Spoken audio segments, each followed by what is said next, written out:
So our word is about, basically the topic is about guilt and what it takes to break free from guilt, or how do we break free from guilt. So firstly, what is guilt? And like, that's a question I've been asking myself, and I went to go Google it, but obviously, as I said, stay apart from the world. We don't get our answers from Google. We look for our answers in the Bible. So, what is sin? Can someone with the scripture, Romans 3, verse 23? Can you just read that scripture out?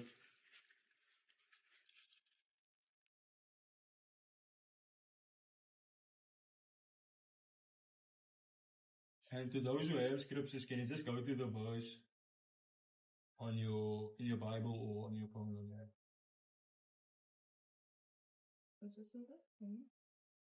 Romans 3, verse 23. Read it. Can I read it? For we have sinned and fall short of the glory of God. So, as we learn from that scripture, we all sin. There was not a point in life where we didn't sin. And when we sin, it separates us from God's glory, basically, leading us away from Him. And God came to send Jesus to sacrifice Himself on the cross, which basically paid for all of our sins. We do not need to live with the burden of us needing to give back.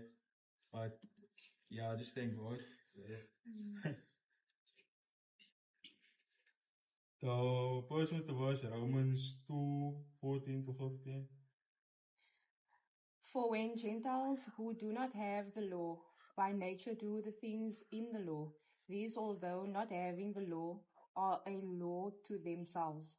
Verse 15, who show the work of the law written in their hearts, their conscience also bearing witness, and between themselves their thoughts accusing or else accusing them.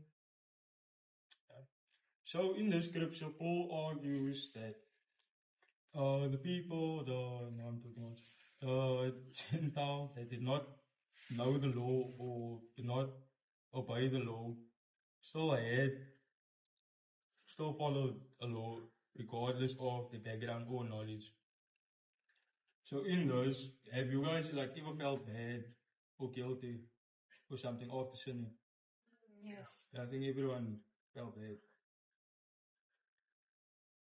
And like that is because of your conscience. So our conscience is like a voice in our head, basically. Like when we sin, our conscience would be like telling us this is wrong. Or after we have done it, like we would hear a voice in our head. I don't know if I'm the only one who come here. Like, yeah, you're not supposed to do it. Like, that was now wrong at the end. Then we learn about God's forgiveness. Someone, the scripture, 1 John 1 verse 9. If we confess our sins, He is faithful and just and will forgive us our sins and purify us from all unrighteousness. So as we learn here, the good news is, as I said already, God died for our sins. He wiped us clean.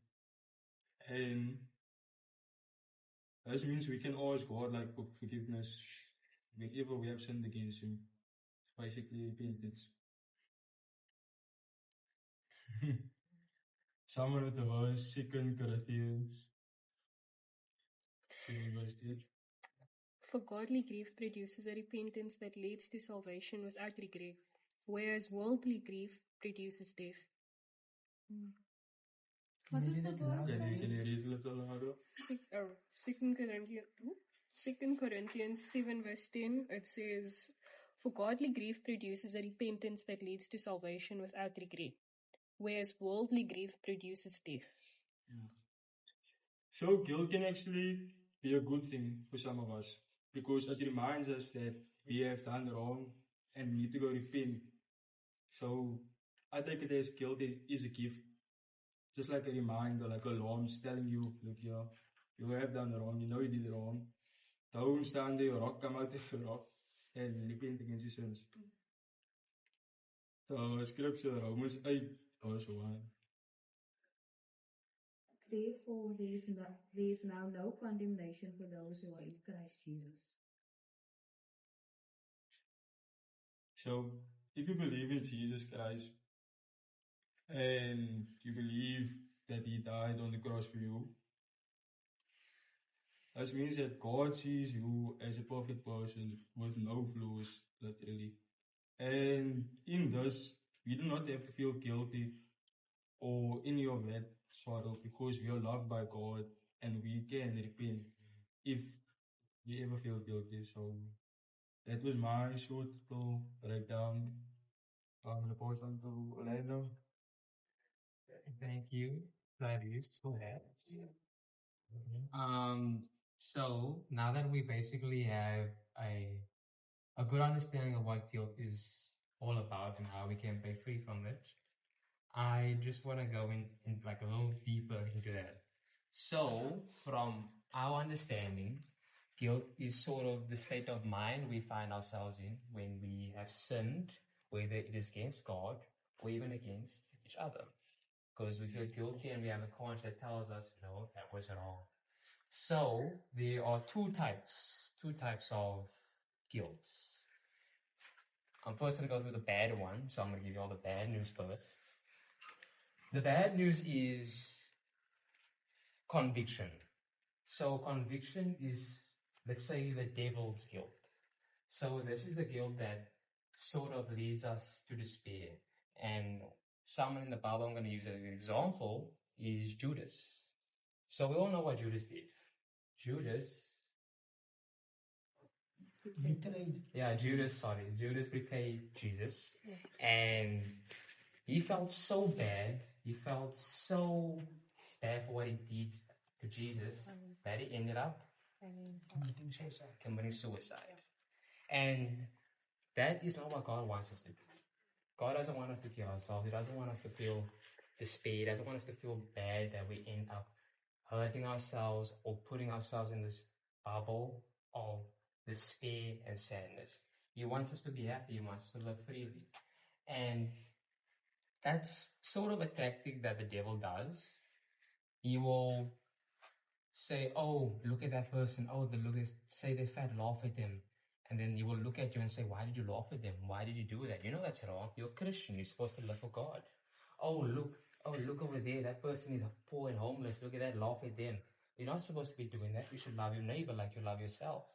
And he goes back and forth, slapping you with your own faith to make you feel bad. And then we end up in this back and forth. Lord, I'm sorry. Please forgive me. And it just becomes such a on and off thing that leaves us empty. It leaves us without God. It leaves us feeling that we need to kill ourselves. We need to end it all because I'm unworthy of love. I'm unworthy of happiness.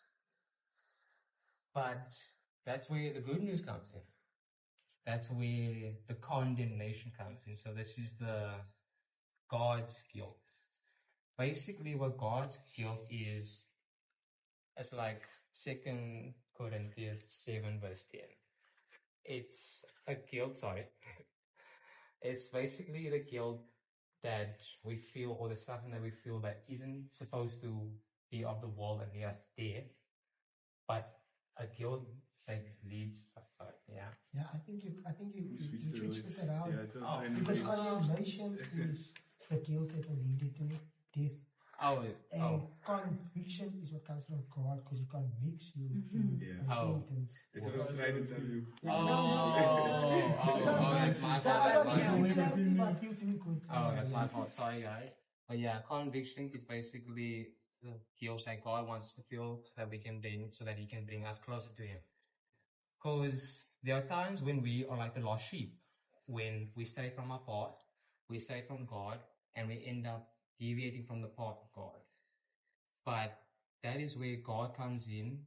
He puts the Holy Spirit in us, puts the conscience in us for us to realize, oh wait, I shouldn't be here. I shouldn't be doing this. I shouldn't be hurting people. I should be living for God. And then He'll bring us closer to Him, and then that is how we sort of rejuvenate, or how we sort of improve our relationship with God. So, in I think for Charlize that had the verse, John 1 verse 9, which sort of emphasizes that God allows us to repent for our sins. We don't deserve that, by the way. I just want to let you know, we don't deserve that because we've sinned against God so many times in our lives that we don't deserve to even go ask Him for forgiveness anymore. But because of what the sinless man did on that cross, we are able to continuously go to that man and say, God, I ask for forgiveness. God, I'm sorry. I bet you if you sin 500 times with someone here, they're not going to forgive you after the third time. They're not going to forgive you after the third time. They're not even going to look your way after the third time. But that is different when it comes to God, because that dude loves us unconditionally.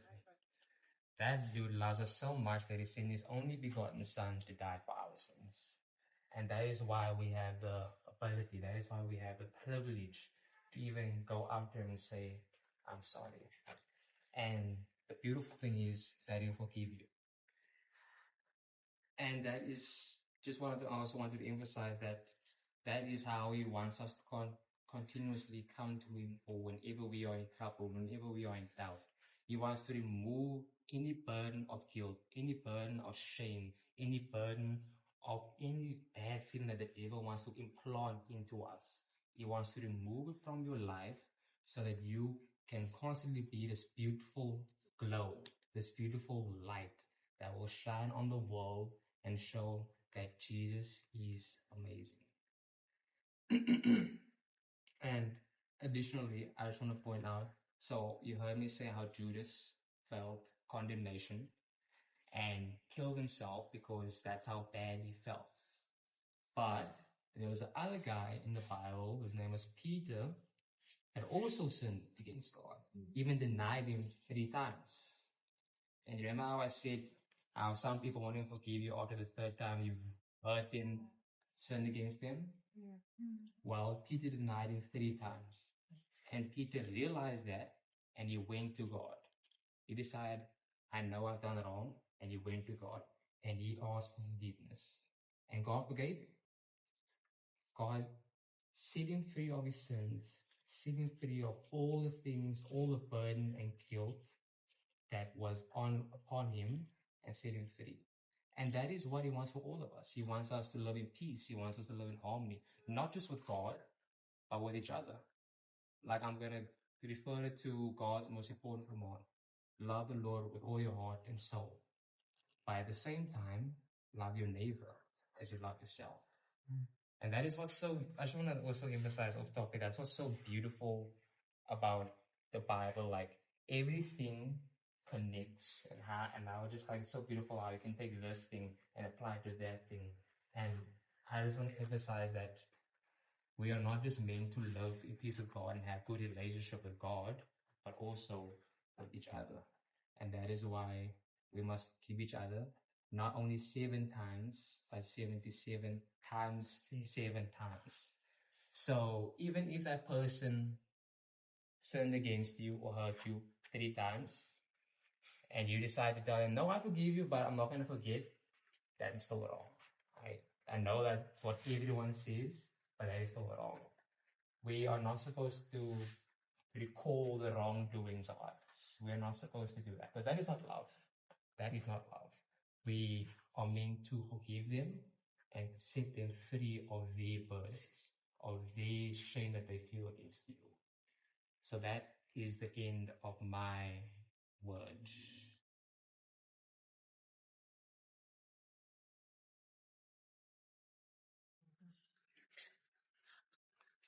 Questions? Anybody got a question? Yeah, Xavier's not here, but you want to ask a question?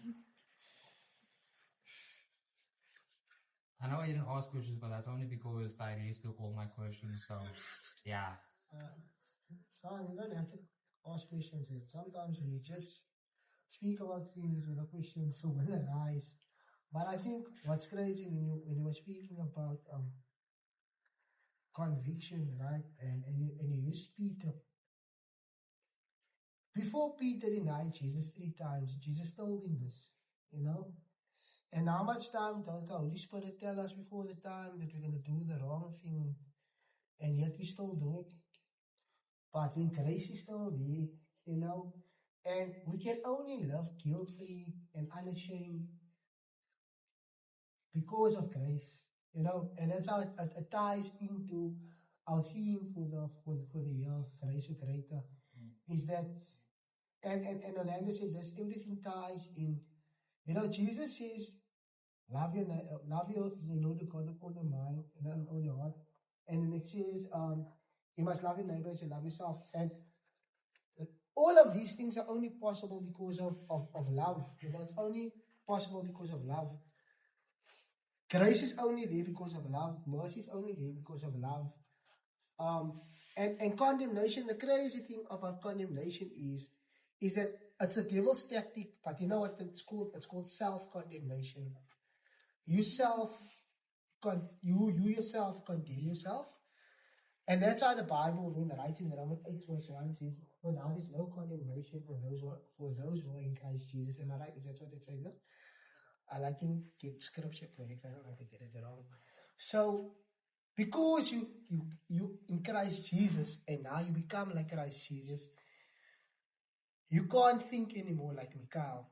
You know what I mean? Because Mikhail will say, okay,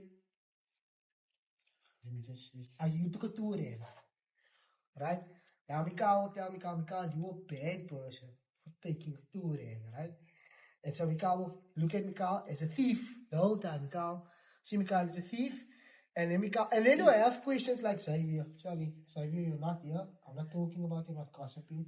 But do I have questions like Xavier, like, how can I? Why must I? Even if he raped, you know, even if he killed, and you were here last week and you were speaking about forgiveness, and it was last week's topic. It was so good. There's only forgiveness because of love, you know what I mean? And so now we'll ask all of these questions, but because we self-condemn. And this is what Jesus want to tell you this evening is, there's a song we sing in church, right? There's healing in my brokenness, and it says, there's freedom though you've captured me. And that's a crazy statement, like it blows my mind, like that statement, because people will make you feel like there's a rubric to live up against when you're a child of God. But there is so much freedom and liberty in being a child of God. And when you truly understand what it means, like being a child of God, that even if I mess up, it's fine. And this is not, I'm going to say this again, when we preach about grace, guys, don't understand, this is not like God giving you like a free pass, like go and sin, go and be crazy, you know what I mean, go and just do whatever. No, it's not that. What it's saying that it is, he understood that Peter will deny him 3 times. He knew that. We learned at the leaders workshop, right, that Judas, he called Judas a friend. You know, he called Judas a friend. He said, friend, you betray me with a kiss. You know what I mean? He called Jesus a friend. Jesus called Judas a friend. And that is how much he loved. You know, even though he knew this man is going to be the man that is going to sell me over to the Roman Empire. Sell me. He's going to sell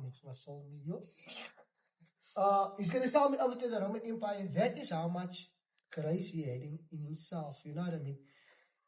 Even though he knew Peter's going to deny him 3 times. What happened after? What happened if you read the book of Peter? How that man then lived for Christ thereafter.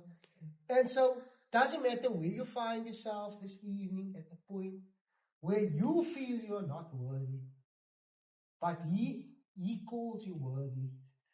So much that I will remind you guys week in. If that is my duty this year, as a youth leader to this group, is to remind you guys that he called you worthy so much that he died for you. And don't let that ever become just like oh, Jesus died for me, you know. Don't let it become like the world, like we just love this thing. Easter, Jesus died. You know, let us not think of it like that. Think about like whenever you're going to make, because let's be real here. Before we make messed up decisions, we've already thought it through. Tell me, who made a bad decision and didn't think? I want you to raise up your hand, honestly. You made a bad decision and you didn't think about what the consequences was going to be about it.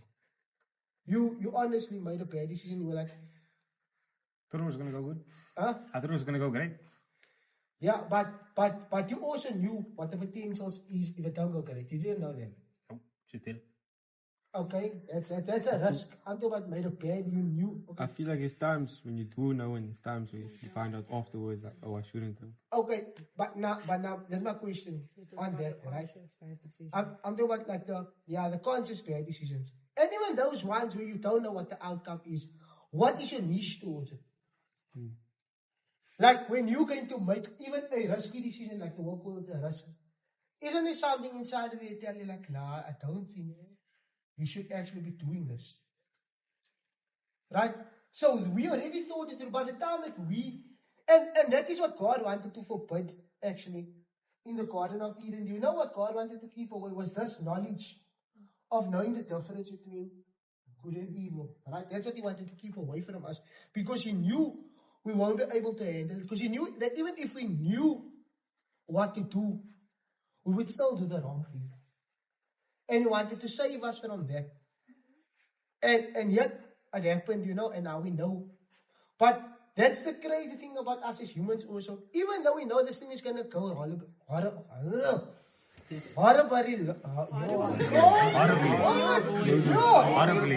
I'm fighting myself now. That self-condemnation is everywhere, you know. But that word, horribly, wrong, we will still choose to do the wrong thing. So much that people in the world will print like bad decisions make good stories. I bought me a t-shirt like that today. I wore that t-shirt. And so that is how contradictory the devil is. That we will believe that, and let's be honest, how much times we sit around a group like this and we share bad stories. Yeah. And we laugh about it. You know, we laugh about it. But the only reason that we have that freedom to laugh about it now is because we have been set free. You know, and now I'm speaking to every mind here now, right? And I'm going to become a bit prophetic now.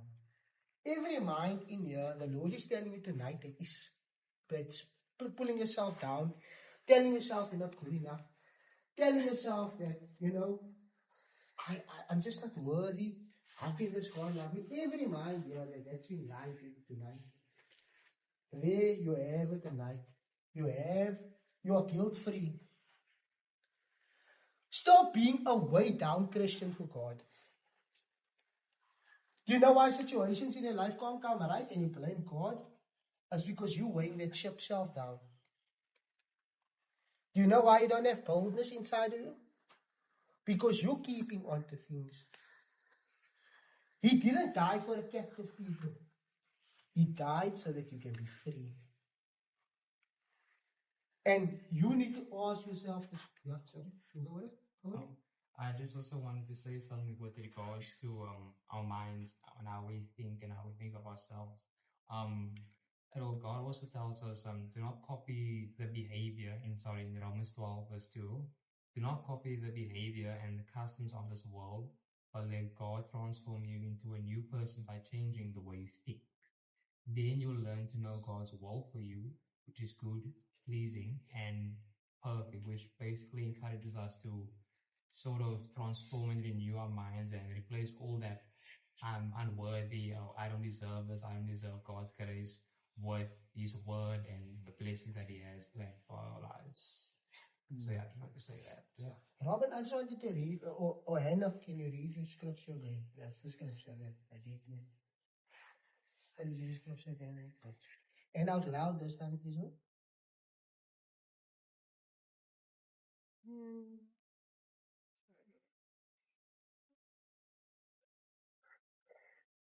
I think it was, sorry, of this one. Yeah, it said death at the end of yours, no? 2 Corinthians 17. For godly grief Can you produces read louder? For godly grief produces a repentance that leads to salvation without regret, whereas worldly grief produces death. So worldly grief is bad decisions make good stories. God's message is bad decisions through salvation creates testimonies. Right? That's the difference. What's the use of telling a good story, but it has no benefit to anybody? But how great is it not to share testimony and someone feels conviction? Right? That's the difference between the world. Because where did you ever hear, you even see this like this daredevils. These people go, poof, he broke his neck. Like, oh, he was a mad dog. You know, everybody hyping him up. But he's dead. Probably lying in hell. I'm not here to condemn anybody. Right? Probably, I'm saying probably, I'm not saying definitely. Right? So, but that's the thing. I don't know if you guys saw that video of last weekend Friday, what happened in India. That guy just walked up, they chased this guy, they shot him. The guy walked up to him, shot him twice in the face, put the gun in, walked casually, jogged away, right? That was a bad decision. But to his friends, that's a good story. He killed the enemy. Right? And so, he's rejoicing in the killing of his enemy, but in the night when he sleeps, he can't sleep at night. Why? Because every time he's going back and he's replaying that, he's thinking, I'm a wicked person. You know? He's actually just waiting for his chance. And that's just the crazy thing. I heard gangsters talk right. Or read about it. They do things because they just wait until it's their turn. And then it's time, it's over and done with. And so that is how much they value themselves. Like, okay, I'll kill until it's my chance to be killed. Whatever. But how great is it not when you hear someone that done that and the Lord transformed them? And how their lives become different. But does that guy stay a slave of gangsterism? Or does he sell himself now fully out to Christ? And Damien shared this, and I don't know, Damien's words remind me. He shared the story, he said, a parable in the Bible which Jesus was teaching. He said, he who's forgiven much will love much. Will love much. And so my question is here this evening to you guys, in their thing, how much do you love? And do you feel like you've been forgiven of everything? Because if you don't, then you're not living like this for God. Can I just say something on that? You may, my brother. Like about also the difference between conviction and condemnation is like a fine line, and that's where the devil tries to play with you. You would say like similar things to what God would say about you, like, oh, you're a sinner, you have done wrong, look at you, you've stolen this, you've stolen that, don't you know how wicked sin is in God's eyes? But the difference is the devil will tell you all of your sins, and then will tell you, run away from God, you don't deserve to be with him. But God will tell you the same thing, not the same thing about running away from him, but the same thing about, look at all of your sins, look how wicked you are, look how far you fall short of my glory. Don't you see that you need Christ? Come, run to the cross, run to me. We can sort this out through the blood of my son. So that's the difference between God and the devil. Because the devil always tries to get you to run away from God, But God is always, in every book in the Bible, you can see after God rebukes people, always tells them to come to me, that we can sort this out. So don't fall for the lie that your sins are too great for you to come to God, that your sin is too big to return to him.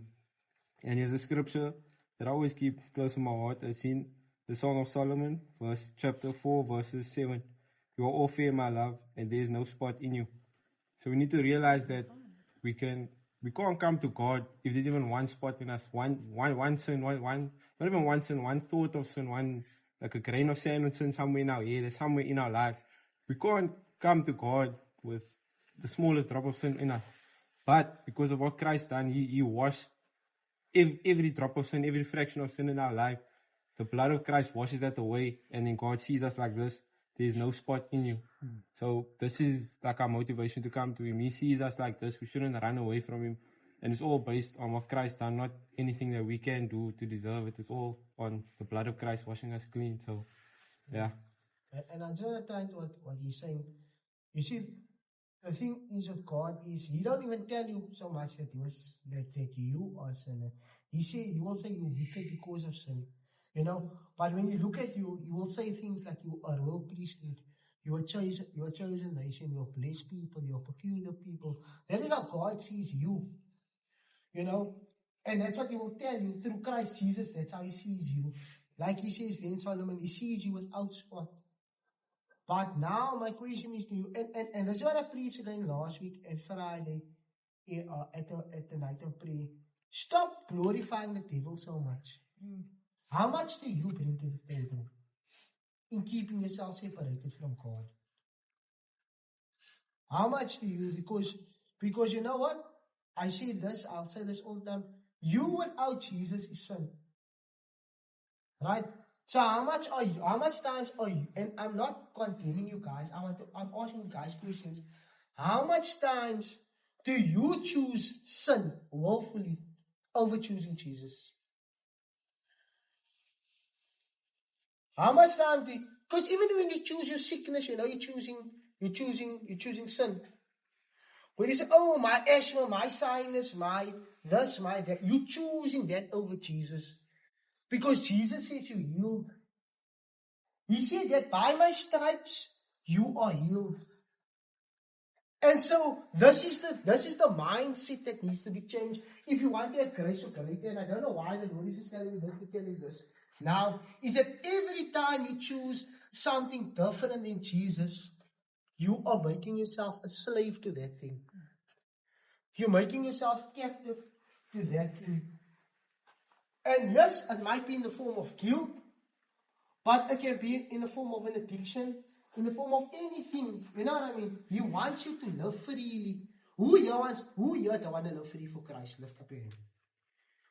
If you're here this evening and you don't want to live free for Christ. So we all want to, so who's truly, let's be honest with each other. Raise your hand, okay, I'm going to ask a question, because I don't believe that the message is preached for empty people, right? So who here is truly living freely for Christ?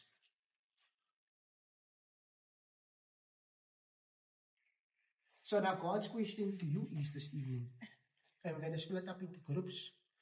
I want us to break at least into groups of 6, and this is going to be our prayer.